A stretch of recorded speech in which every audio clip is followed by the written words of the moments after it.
Ana mau nanya nih Ustadz, bagaimana sih Ustadz cara memilih seorang dai atau guru yang bisa dijadikan sumber ilmu? Karena sekarang banyak banget nih dai-dai bermunculan, bahkan seperti selebriti sekarang. Ustadz banyak banget nih. Ya sebetulnya kalau kita melihat dalil dari Al-Quran, hadis dan perkataan para ulama, sudah dijelaskan apa sih tips yang harus kita jadikan sebagai pegangan di dalam memilih guru, mengambil ilmu. Yang pertama adalah hendaknya guru itu lurus akidah dan manhajnya. Ditunjukkan oleh hadis Nabi Shallallahu Alaihi Wasallam. Nabi bersabda, Inna min asyratis sa'ah an yultamasal ilmu indal asagir. Sesungguhnya di antara tanda hari kiamat, ilmu itu diambil dari al-asagir. Hadis ini dikeluarkan oleh Ibnu Mubarak dalam kitab Az-Zuhd dan sanadnya sahih. Nah, Ibnu Mubarak berkata, apa yang dimaksud dengan al-asagir? Kata Ibnu Mubarak, al-asagir itu adalah ahli bid'ah. Sehingga itu menunjukkan bahwa tanda hari kiamat adalah orang mengambil ilmu dari orang-orang yang menyimpang pemikirannya. Berarti hadis ini menunjukkan tidak boleh kita mengambil ilmu dari orang-orang yang menyimpang. Ini dengan kesepakatan seluruh ulama. Pemahamannya nih Ustadz maksudnya. Iya, akidahnya. Pemahamannya, di mana dia mentaksil akidahnya di atas bukan akidah yang benar. Yang kedua, yaitu keahlian. Karena keahlian ini sangat penting sekali. Orang yang tidak ahli di bidangnya, yang tidak faham dalam suatu permasalahan, tidak boleh berbicara dalam masalah seperti itu. Makanya Allah mengatakan fas'alu ahla dzikri. Tanya ahlu dzikr. Apa itu ahlu dzikr? Yaitu orang yang ahli terhadap Al-Quran dan hadis Nabi sallallahu alaihi wasallam. Makanya Imam Nawawi berkata, la yanbaghi li talibil ilmi an yatluba illa mimman kamulat ahliyat. Tidak layak penuntut ilmu mengambil ilmu kecuali dari orang yang sudah ahli. Ini berarti dia punya kemampuan yang dalam, keilmuan yang dalam terhadap Al-Quran dan hadis. Yang ketiga, ini adalah syarat keutamaan saja, berakhlak mulia yang bisa kita jadikan panutan dalam hidup kita. Karena kan yang mana guru kan singkatannya digugu dan ditiru kan, bukan wagu untuk ditiru. Yang pertama ini yang paling utama, masalah lurusnya akidah dan manhaj penting. Kenapa? Karena ini berhubungan dengan lurusnya akidah kita. Kalau kita salah dalam berguru, kita bisa menyimpang nantinya. Maka kalau kita lihat ya, buah itu jatuh tidak jauh dari pohonnya kan. Kalau gurunya menyimpang ya muridnya biasanya begitu. Berantakan udah semuanya. Kecuali kalau buahnya jatuh kena truk dibawa ke Lampung gitu kan. Bisa.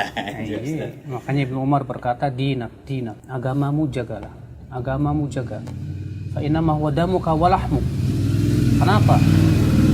Karena agamamu adalah darah dagingmu. Ya khudh 'anil ladzina istaqamu. Ambil dari orang yang istiqamah dan jangan kamu ambil dari orang yang menyimpang tadi. Kalau ana mah ambil yang baiknya, buang yang buruknya aja. Nah, yang kayak begini ini nih, asal-asalan nih, hampir semua umum seperti ini nih. Main comot-comot aja itu gimana Ustadz? Kalau ente bilang ambil baiknya, buang buruknya, sekarang ente punya ilmu nggak untuk membedakan baik dan buruk? Nggak punya kan? Sekarang kalau misalnya semua orang berkata yang penting ambil baiknya, buruknya buang. Keilmuan dia sudah sampai mana sehingga dia bisa membedakan itu baik dan buruk. Perkataan seperti ini bisa diucapkan kalau ente ilmunya sudah luar biasa. Tapi kalau ilmu masih Masya Allah ya, sedikit ilmunya, kita juga belum bisa membedakan mana hak, mana batil, ini benar, ini salah. Bagaimana kita akan bisa membedakan? Kalau mengenai ada asar mengatakan unzur makola wala tanzur mantola. Lihat apa yang diucapkan, jangan lihat siapa yang mengucapkan. Itu gimana mengenai asar itu Ustaz? Ya memang betul ada asar yang mengatakan demikian. Tapi asar itu tidak secara mutlak bisa difahami demikian. Kenapa? Karena ada juga asar yang lain yang bertabrakan dengan itu. Seperti misalnya Muhammad bin Sirin berkata, Inna hadal ilma dinun. Ilmu ini adalah agama. Fanzuru amman ta'khuduna dinakum. Lihat oleh kalian dari siapa kalian mengambil ilmu agama kalian. Lihat. Terus apa bertabrakan? Tidak bertabrakan. Kalau kita perhatikan ya, saya berikan contoh sebuah kisah di zaman Rasulullah SAW. Abu Hurairah ditugaskan oleh Rasulullah SAW untuk menjaga zakat fitr, makanan zakat fitr. 3 malam berturut-turut datang maling dan itu ditangkap oleh Abu Hurairah. Kemudian di malam yang ketiga Abu Hurairah tidak melepaskannya. Tapi apa kata si maling ini? Maukah aku ajarkan kepada engkau ya Abu Hurairah, kalau kamu baca sebuah bacaan ini sebelum tidur, kamu akan dilindungi dari setan sampai pagi. Apa itu? Baca ayat kursi. Akhirnya ia melapor ke Rasulullah. Apa kata Rasulullah? Shadaqaka wa huwa kadhub. Kali ini dia benar, walaupun dia tukang dusta. Tahukah kamu Abu Hurairah siapa orang yang 3 malam berturut-turut datang itu? Itu setan. Lihat, ketika yang diucapkan oleh setan benar, Rasulullah membenarkan. Tapi apakah Rasulullah berkata kepada Abu Hurairah, udah kamu belajar sama setan sono? Oh, itu maksudnya. Nah, itu akhi. Jadi kalau misalnya ada orang yang mengucapkan kata-kata dan kita tahu itu benar, naam, kita terima siapapun yang mengucapkan. Hatta iblis pun, kalau ada maling ngomong ke kita misalnya, kamu jangan jadi maling ya kayak saya. Terima nggak? Terima dong.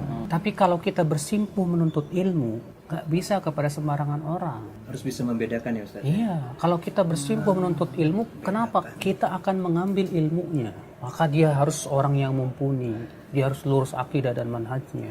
Supaya apa? Supaya ini betul-betul membimbing kita dalam agama kita, dalam hidup kita. Harus dibedakan antara ini dan itu ya.